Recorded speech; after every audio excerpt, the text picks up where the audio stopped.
The Book of the Living by Octavia Butler, Chapter 1. All that you touch, you change. All that you change, changes you. The only lasting truth is change. God is change. So opens the Book of the Living. It is the foundational text of the religion of Earthseed, and as a Hermetic I have found it's very appropriate for helping to develop a pantheistic view of the divine. Its main philosophy is that God is change, and so I wanted to analyze this text, go through it line by line, and talk about its mystical implications and provide some commentary. So let's go line by line. The first line: all that you touch, you change. Think about that. As we move through the world, everything we do affects everything around us in some small way, just by existing. There's all these microorganisms in our body that survive based on living on our bodies. They need us. And yet at the same time, some of the actions we perform will end the lives of millions of these microorganisms. We live in this constant state of change, of movement, of our actions influencing the things around us. We think we have no power in our lives, that nothing we do matters, but that's absolutely not true. And by taking this stance, this understanding that what we do affects the world, we can be more conscientious of what we are doing and how we are affecting the world, what we are nurturing, what we are looking to plant in the world. The second line: all that you change, changes you.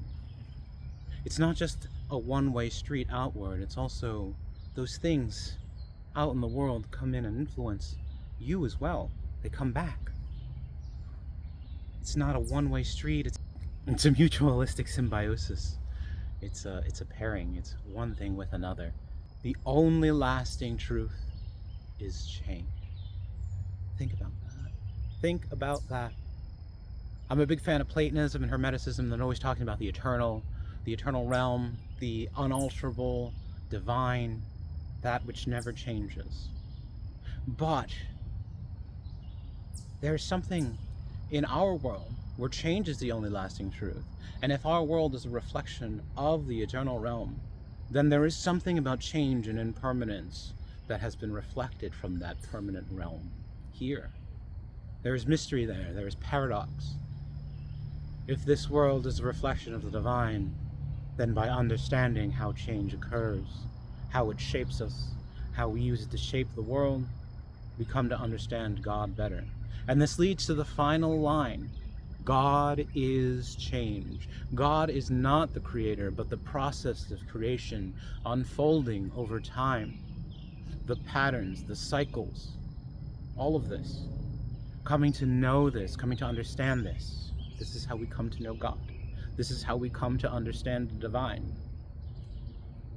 And so this is the first chapter, and I hope to go through, I think there's 64 or so, one by one. They're very short, very poignant, very to the point, but they have meant a lot to me, and they've given me a lot of inspiration, and I certainly hope that we can share more, learn more. I'm also hoping to go through some Hermetic texts this way. I'm finding a lot of inspiration from sacred texts. And we must always remember that sacred texts only point the way. There's a saying: do not confuse the moon with the finger that points at it. These are separate things.